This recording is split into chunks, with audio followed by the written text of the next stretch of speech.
A big concern if you are hoping to use any of the services at Home Affairs, Sassa and the Transport and Labour departments is a risk of them going down, those systems. This is because the workers at the State Information Technology Agency, or Sita if you prefer the acronym, they're struggling for salary increases. The Public Servants Association, or PSA, is demanding a 7.5% salary increase. Sita in turn is offering 4.5%. I'm hearing reports, though, it could be as much as 5%.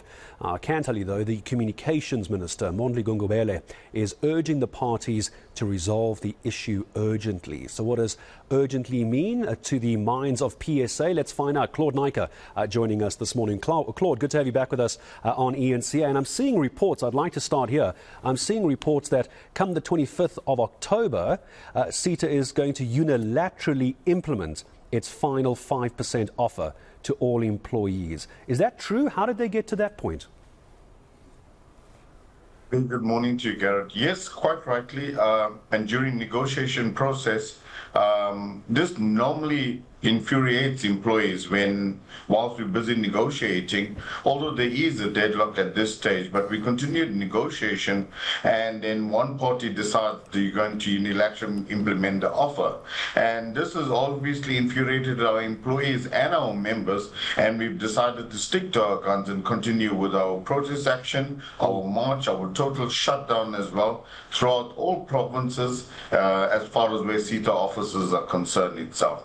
But I can tell you that within the last 2 days, there has been some positive news where Sita has called us back to the negotiating table, and we've tried to make alternative proposals to try and break the impasse itself. We presented our alternate proposals to the employer on Tuesday, and they are busy in talks with the board. And I also am led to believe that the minister has intervened to try and break this impasse. So let's hope, and we are confident that we can break the impasse, but let's hope that we get to a stage where we can settle on what both parties are happy with, and that we can break this impasse at this stage. Are you able to give me details? I know negotiations are ongoing. Can you give me details of what the alternate proposal is expected to look like? Well, I can tell you, as a result of our strike action and protest action, you must remember that the employer, which is Sita, started off 2%. Had we not put pressure on them, they would not have moved to 3.5%, eventually to 4.5%, and they're currently sitting at 5%. So basically, there's a deficit, I won't say a deficit, but an impasse between the 7.5% that we are asking for and the 5% that they are proposing.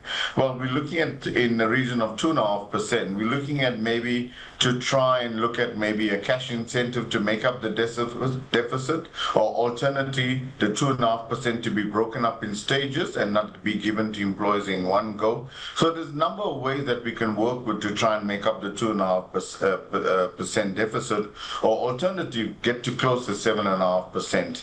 I think the longer the strike is protracted, I don't think it's going to benefit Sita nor our employees. You must remember, our members are also making a sacrifice in the interim where it's subjected to no work, no pay itself.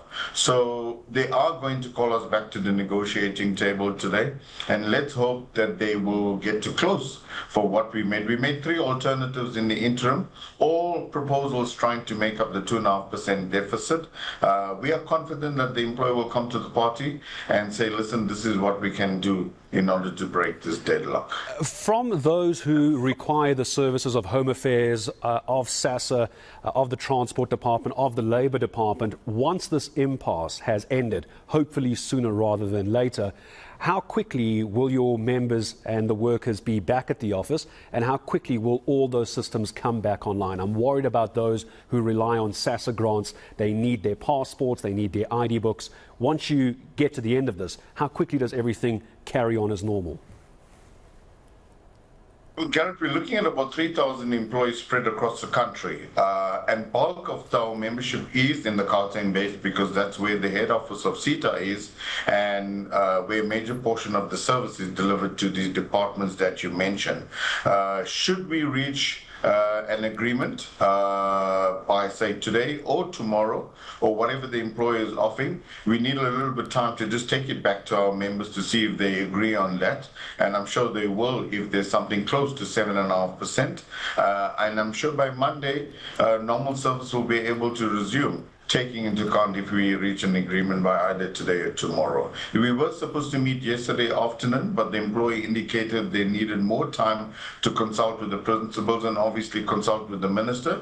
We've allowed them that opportunity, but we also made it very clear that in the event that they don't come back by Friday, we are going on a nationwide march on Monday, which we already planned for.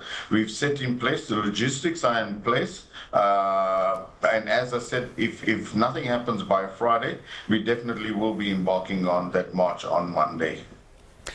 Criticism that you're holding some of the country's most vulnerable people hostage because you want more money. What's your response? Hostage is a bit harsh term to actually use. Remember, we are negotiating. It's employees on one side and you have the employer on the other side itself. When you start and you have the public stuck in the middle, Claude, you'll agree, and you have the public stuck in the middle, isn't it? It's fair. We have a lot of sympathy for the public. Unfortunately, we engage in a sector that deals predominantly with the public itself, be it hospitals, be it Department of Home Affairs, or be it Department of Employment of Labor. Ultimately, no matter which department we engage on, the public is affected in one way or the other. And as I said in my previous conversation, we started negotiations as early as March, hoping to settle on something. And the blame must be laid squarely at the door of Sita, because they haven't come to the party as quickly as we'd anticipated, because they had problems with the board. The entire board was sacked. They had a new board, they had a new CEO. So this delayed things or protracted things from their side itself. There was no delay on our side. You're quite rightly, at the end of the day, the public is going to suffer. And that is why we're making every effort to try and resolve this issue, and hopefully that we can break this impasse before Friday, so that people at Department of Home Affairs and more predominantly at Sassa, where social grants are paid at the end of the month, that will definitely be affected if the strike action is going to continue. I think our members are very resolute, and as I mentioned previously, in the preceding 2 years, we agreed on salary increases that were way below the inflation. And I think members have indicated for this year, kindly, give us something that we can live with. I mean, it's a cliched statement to say that everybody is suffering. Public servants are also bearing the brunt of increase in fuel, transport, and what have you. So they need to make ends meet at this stage. We're not asking for a real wage increase. All we're asking for a wage increase that is linked to inflation, so that members can actually put food on the table itself. But I'm confident that we can break this impasse. Let me ask you this in closing, with the Communications Minister, Mondli Gungubele, now involved as well. Could that be the next step before a full-blown strike? As you say, an expectation to meet today, possibly even tomorrow. If you don't get there, what's your view of the minister? Could the minister put an end to all of this? Could he come in and make the decision? Well, the fact that the minister has decided to mediate in the dispute, well, basically meet with the department, it shows the urgency of the matter. It shows the effect that it will have not only on the public but the economy at large. And I decided to realize, listen, that it's time to intervene. I think had he had done so earlier, we probably might have got to some situation where we would have agreed on a suitable percentage. But to answer your question, I think most definitely, because judging from the postponement of the meeting yesterday, I think the employer decided, or the minister requested for the meeting with the employer to try and break the impasse. So as I said, I'm confident the fact that the minister's intervention and the department's stance to call us back to the negotiation table, I think we can try and find each other and hopefully settle before Friday. Forgive me, I will leave this as my last question. It just occurred to me now. Just back to the public very quickly, just so those watching at home, with this ongoing action at the moment, what does it mean for someone who's thinking of going to Home Affairs, to the Transport Department or to Sassa? Can they do anything at these departments, or should they just not bother going because nothing's going to be operating? Just help them understand what to do.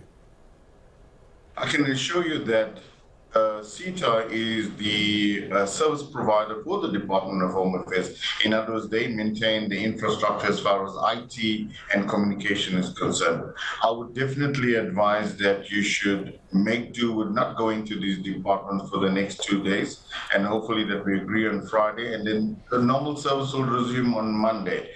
It's already a problem when you stand in the queue for hours. If the systems are completely down, and I think it's going to be completely down because there's a total shutdown, so I definitely would advise that you do not pitch up at Home Affairs or these other departments where Sita provides critical services to these departments. All right, Claude, for the moment then, thank you very much. Just trying to get as much information as possible for those who are relying on Home Affairs, they're relying on Sassa, they're relying on the Transport and the Labour Department as well. As you're hearing from the PSA, avoid going there. The Sita system is obviously going to be affecting a lot of their online and their technology systems as well. So just